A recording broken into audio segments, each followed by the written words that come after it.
Salut tout le monde, c'est Rémi, j'espère que tout va bien, moi en tout cas ça va super bien. Aujourd'hui on va parler d'un village HDV9 Farming Protection de Ressources que j'ai trouvé vraiment bien et qui a l'air de vraiment bien marcher aussi. J'ai pas encore de replay à présenter, mais on va commencer par présenter le village. Alors du coup là on peut voir que les réserves d'élixir et d'or sont vraiment bien protégées, elles sont toutes en compartiment et assez éloignées l'une d'elles. Donc si on voit qu'on peut attaquer d'un côté ou de l'autre, de toute façon on sera vite arrêté à n'avoir pillé que 2 réserves sur les 8.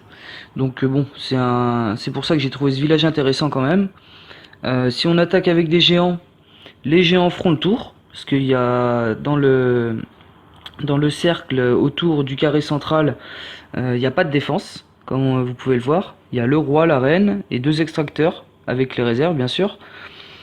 Ça sera très dur de piller aussi la réserve de noir, parce que autrement, à part un double sort de saut, ou vraiment avoir plus aucune défense autour des compartiments pour lancer les sapeurs, qui seront très vite détruits je pense par les Archix et même par les tours de sorciers qu'on peut voir ici.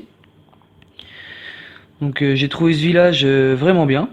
Et n'hésitez pas à le recopier. Et si vous vous faites piller, ne vous arrêtez pas sur un premier pillage réussi.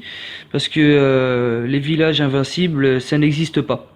De toute façon, on est forcé de se faire piller à un moment ou un autre le moins possible, j'espère pour vous, après, suivant votre village, les réserves d'élixir et d'or. Mais on s'en fera tout le temps piller, hein. Faut pas rêver, il n'y a pas de village invincible ou d'intouchable au niveau des réserves. Donc après c'est à vous d'adapter votre village par rapport aux attaques ennemies. Par exemple si vous faites souvent attaquer sur la droite, ben, vous mettez plus de pièces sur la droite, vice versa.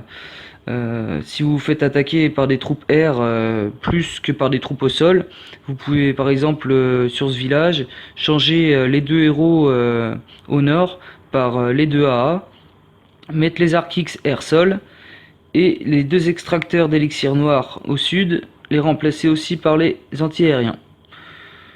Donc voilà, j'espère que cette vidéo vous a plu et n'hésitez pas à mettre un petit pouce et à commenter si nécessaire. Et à bientôt pour de nouvelles vidéos.